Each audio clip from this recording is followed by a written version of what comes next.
अस्सलाम वालेकुम जी, कैसे हैं आप लोग? सब ठीक ठाक है। एक नई वीडियो के साथ हाजिर होते हैं। 100% उम्मीद ये थी कि पाकिस्तान की टीम नमीबिया से जीत जाएगी। जाहिर सी बात है उस लेवल की टीम तो है नहीं, लेकिन इस मैच में जो साहबजादा फरहान ने बैटिंग की, बड़ी ज़बरदस्त बैटिंग की, 100 रन की उन्होंने इनिंग खेली।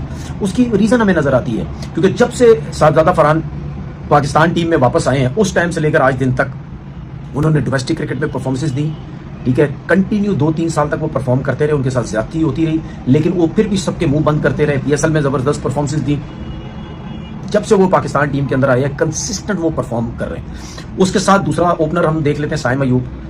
बिल्कुल परफॉर्मेंस नहीं है उसकी, लेकिन वो टीम से ड्रॉप नहीं हो रहा। एज अ बैट्समैन 0-0 उसकी परफॉर्मेंस है, लेकिन वो टीम से ड्रॉप नहीं हो रहा। और उसकी वजह से ना फखर जमान खेल पा रहा है, ना हम कोई ऐसा प्लेयर जो है वो उसकी जगह पे खिला पा रहे हैं, ना ख्वाजा नाफे को ओपन खिला पा रहे हैं, क्योंकि जाहिर पता ख्वाजा नाफे खेलता ही ओपन था, लेकिन उसको एडजस्ट करने के लिए आप उसको नीचे के नंबर पे खिला रहे हैं। ठीक है, अब साइम अयूब जो है कितने मैचेस देंगे यार आप उसको, कितने मैचेस देंगे? इतनी आउट ऑफ फॉर्म पे कोई वो बाबर आजम थोड़ी है कि यार उसको मैचेस दिए जा रहे। अगर आप उसको एज अ बॉलर खिलाना है तो उसको ले जाओ। तो फिर आपके पास एक ऑप्शन है कि यार अगर बाबर चौथे नंबर पे खेल रहा है तो आप फिर बाबर को एज अ ओपनर ले जाओ। उसको कहीं तो यूटिलाइज करना है आपने ना। मैं आज के मैच की बात ही नहीं कर रहा, उस पर तो बाद में आता हूं। बाबर को कहीं यूटिलाइज करना है या नहीं करना, उसका वैसे भी मुझे ऐसा लगता है आखिरी T20 है। अगर आपने उससे कोई परफॉर्मेंस निकलवानी है तो फिर साइम अयूब को नीचे के नंबर पे ले जाओ। उसको बोलो कि यार मिडिल ऑर्डर में हमारे पास वैसे ही लेफ्ट हैंडेड नहीं है, जाओ स्पिनर्स पे खेलो, छक्के मारो, क्योंकि ये स्पिनर्स पे ज्यादा बेहतर खेल लेते हैं। जो फिलहाल उसकी जो हालत चल रही है वो तो ऐसे लगता है उसकी रिफ्लेक्सेस स्लो हुए हैं, गेंद पे भी लेट आ रहा है, शॉट है उससे लग नहीं रही, प्रॉब्लम उसको हो रही है। तो इससे बेहतर आप उसको नीचे ले जाओ, क्योंकि आपने उसको ड्रॉप नहीं करना, तो बाबर को फिर ओपन ले जाओ। यही हल हो सकता है। यार ऐसा तो नहीं हो सकता ना फिर कि आप बाबर को टीम से ड्रॉप कर दें, साइम को ऊपर ही रहने दें, फखर जमान को लेके आ जाए। ऐसा तो नहीं हो सकता, क्योंकि आपने जो उसको टास्क दिया है, ठीक है, वो आपने उसको तो टीम में रखना ही रखना है। ठीक है, लेकिन एक चीज जो आज बड़ी अच्छी हुई वो ये जो नजर आई कि यार शफलिंग भी होनी चाहिए, जो कि हम काफी टाइम से कह रहे थे कि यार शफलिंग क्यों नहीं होती। अगर 12 ओवर में आज हमारे 100 हो गया था, बिल्कुल सही फैसला था, इसमें कोई गलत फैसला नहीं था कि अगर बाबर आजम जो इंडिया के गेज वो गलत शॉट मार के आउट हुआ और उसको सेंसिबल खेलना चाहिए था, ठीक है, वो उसने गलत शॉट मारा, लेकिन आज सेंसिबल की जरूरत नहीं थी। ठीक है, अगर 11-12 ओवर में हमारा 100 हो चुका, बिल्कुल सही फैसला किया था कि बाबर आजम आप रुक जाएं, ख्वाजा नाफे आप जाएं। ख्वाजा नाफे को जो भेजा बिल्कुल सही फैसला था। अब वो जिस वजह से उसको भेजा, एक तो उस लड़कों के दिमागों में डला हुआ है 170 स्ट्राइक रेट से, 180 के स्ट्राइक रेट से क्रिकेट खेलनी है, हर बॉल वो टांग रख के मारते हैं। चाहे अब साहबजादा फरहान की पर देख ले, चाहे उसने 100 भी किया है, उसके बावजूद भी हर बॉल वो लेग स्टंप पे मारने की कोशिश करता है। साइम अयूब का भी यही हाल है, सलमान आगा भी सर्कल में आता है, वो भी यही करता है, क्योंकि इन सबको दिमागों में घुसेड़ा हुआ है। बाबर आजम भी जो शॉटे मार के आउट हो रहा है, क्रॉस शॉटे मार के आउट हो रहा है, बल्ला उसका घूम जाता है, टॉप एज लग जाता है, ये सब जोर से मारने की आदत पड़ी हुई है, सीधे बल्ले से कोई खेलता ही नहीं है। तो ये घुसेड़ा हुआ दिमागों में 170-180 के स्ट्राइक रेट से वही चीज हुई ख्वाजा नाफे की। हालांकि ओवर्स बहुत थे, सेंसिबल खेलता, आराम से खेलता, वो हिट्स लगा सकता है, लेकिन वो आउट हो गया। उसके बाद जिसको भेजा गया उसका नाम है शादाब। क्यों भेजा गया? किसी को पता है क्यों भेजा गया? क्यों नहीं भेजा गया उस्मान खान को? उसने तो 44 रन किए इंडिया के केस, क्यों नहीं भेजा गया? मैं तो ये बात ही नहीं कर रहा कि उसके बाद बाबर को भेजना चाहिए था। बाबर का काम खत्म हो चुका था, बाबर का टाइम ही नहीं था, उसको आपने डगआउट में ही रखना था, क्योंकि बाबर तेज तो नहीं खेल सकता ना, उसको आपने सही नहीं भेजा। लेकिन शादाब को इस वजह से भेजा गया, थकी हुई बॉलिंग, थकी हुई टीम, इस वजह से भेजा गया। सुपर 8 में या आज के मैच में उसको बिठाने की बात हो रही थी, थोड़े रन्स हो जाए, थोड़े रन्स कर जाए, टीम में सेटल हो जाएगा, सुपर 8 में सारे मैच मिलेंगे। जाहिर सी बात है बॉलिंग भी उसने 3 आउट कर दी, थकी हुई batting lineup, weak batting lineup, इसके आगे तो इनके आगे तो सारे चीते होते हैं ना, बड़ी टीम के आगे तो सारे एक्सपोज फारिग हुए भी होते हैं। तो इस वजह से उस्मान से ऊपर भेज दी कि कहीं ना कहीं ये बैटिंग में रन कर दे, हम बोले जी देखो जी कितना बड़ा ऑलराउंडर है, इसको तो टीम में रखना चाहिए, इसको कैसे हम जो है वो ड्रॉप कर सकते हैं। तो वो जो उस्मान को जाना चाहिए था, इसको भेज दिया। खैर करते कराते जो हमारा जाहिर सी बात है रन इतने ज्यादा हो गए थे, ये नमीबिया से तो बन नहीं सकते, और ये भी उम्मीद थी जल्दी आउट हो जाएंगे। उस्मान ने 4 आउट किए है, ठीक है, वही शादाब ने थकी हुई बैटिंग के खिलाफ 3 आउट किए। यही इंडिया के खिलाफ आते हैं, हर दफा ये मार खाते हैं। नजर कौन आता है? बाबर। शादाब के ऊपर कोई बातें नहीं करता, कोई उसकी धज्जियां नहीं उड़ाता, ठीक है। उसके बाद जो नवाज है वो भी बड़े मैच में वो भी मार खाते, सारे मैच में बड़े मैचेस में मार खाते, बड़े मैच में कोई कुछ नहीं करता। उसके बाद शाहीन ने आपने शाहीन को मैच नहीं खिलाया। भाई शाहीन अगर मैच नहीं खिलाया, आपने उसको अगर ड्रॉप कर दिया है, तो वो फील्डिंग में क्या कर रहा है? आप फील्डिंग में क्यों भेज रहे हैं उसको? मतलब फखर जमान भी फील्डिंग में नजर नहीं आ रहा, फखर जमान कहीं भी नजर नहीं आ रहा, क्या उसको सिर्फ बेब पहनाने के लिए रखा हुआ है? अब ये जो टीम खेली है, इसमें तो सिर्फ मुझे एक चेंज नजर आता है।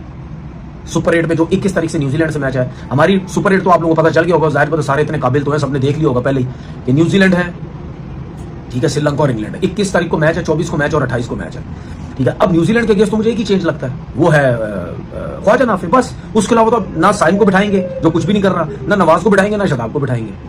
ख्वाजा नाफे को आप बिठाएंगे, उसकी जगह आपका अबरार आ जाएगा। बस मुझे तो यही टीम लगती है, उसके अलावा तो मुझे नहीं लगती। सलमान मिर्जा ने बहुत अच्छी बॉलिंग की, शाहीन का कोई मुझे चांस नहीं लग रहा। बाकी आपने अगर शाहीन को खिलाना है जबरदस्ती, वो बात की बात है कि जी सीनियर है। पाकिस्तान मीडिया की खबरों के लिए चैनल लाइक एंड सब्सक्राइब करें। धन्यवाद।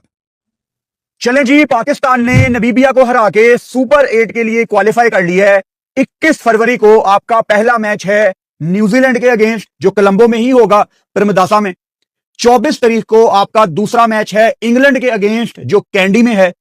और तीसरा और आखिरी सुपर 8 का मैच आपका 28 फरवरी को है श्रीलंका के अगेंस्ट, कैंडी में ही। पाकिस्तान ने बड़ी आसानी से यह गेम जीती है, जैसा हम चाहते थे वैसा ही किया।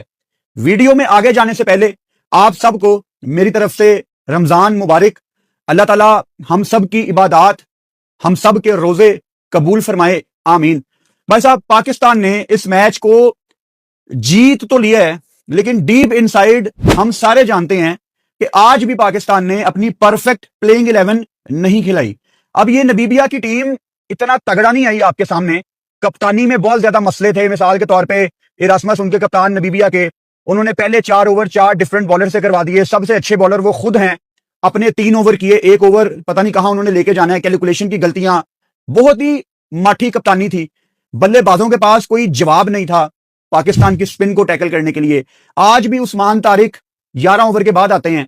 यानी पाकिस्तान टीम ये ठीक प्लेइंग 11 नहीं है। सबसे पहले आपके सामने ये पाकिस्तान की प्लेइंग 11 है जो आज पाकिस्तान ने खिलाई थी। फरहान, साइम, आगा, बाबर, उस्मान, नाफे, शदाब, नवाज, फहीम। यहीं पे अब रुक जाओ। फहीम कहां पे मौजूद है? 9वें नंबर पे।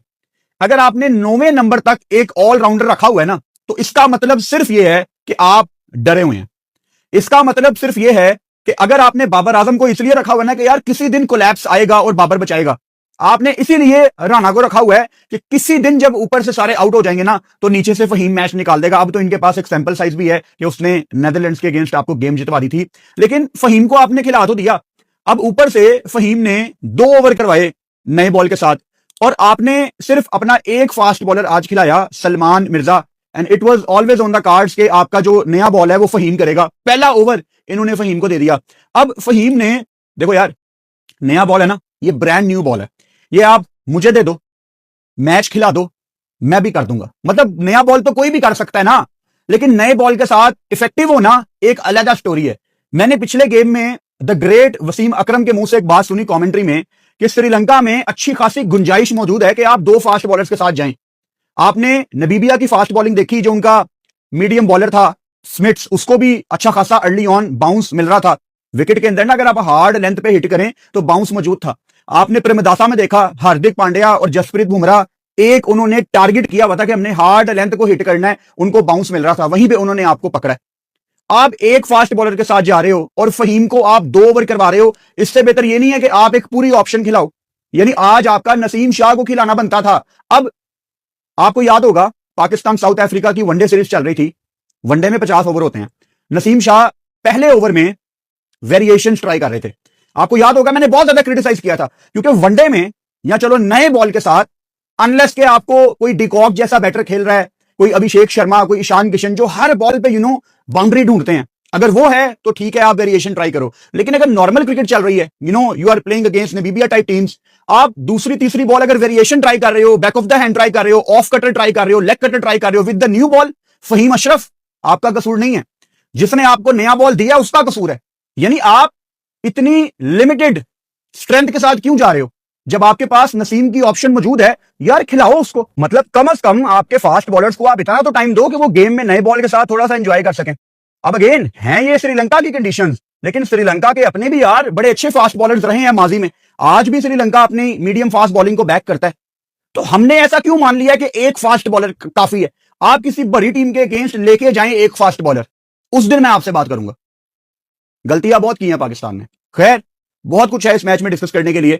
आज पाकिस्तान ने पहले बल्लेबाजी की और पाकिस्तान की बैटिंग डिस्कस करने का बहुत मजा आने वाला है, क्योंकि फरहान ने आज 100 लगाया और आज मैच से पहले ये बातें चल रही थी सोशल मीडिया पे कि शायद साहिबजादा फरहान को ड्रॉप किया जाए और बाबर आजम को शायद ओपन करवाई जाए। अब ये खबर कहां से आई थी? ये खबर रिपोर्ट की थी ARY ने।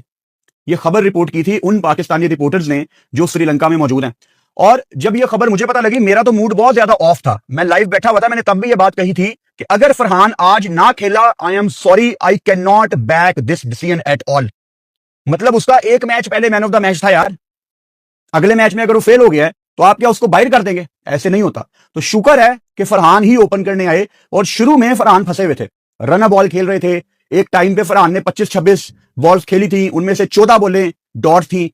फिर रन बॉल पे आए, 111 का स्ट्राइक रेट। फिर सलमान अली आगा जब वन डाउन आए, पावर प्ले में 5 बॉलें उनके पास रहती थी। जब साइम आउट हुए, साइम के ऊपर अभी मैं आता हूं, तो आगा भी शुरू में आके फंसा हुआ था, वो भी 111 का स्ट्राइक रेट था। दोनों का 111 का स्ट्राइक रेट था, फरहान और आगा। और मैं पहले 8-9 ओवर्स में कोई बहुत ज्यादा खुश नहीं था, क्योंकि अभी हम थोड़ा सा डरे भी तो हुए थे ना। सीधी सी बात है यार, पाकिस्तान को ये गेम जीतनी है, तब ही आप सुपर 8 में जाएंगे, अदरवाइज आपने वर्ल्ड कप से बाहर हो जाना था और इंडिया और यूएसए ने क्वालिफाई कर जाना था हमारे ग्रुप से। तो वो देखते हुए मुझे था कि यार हम ना अच्छे खासे रन हमारे शॉर्ट हैं, नंबर 1।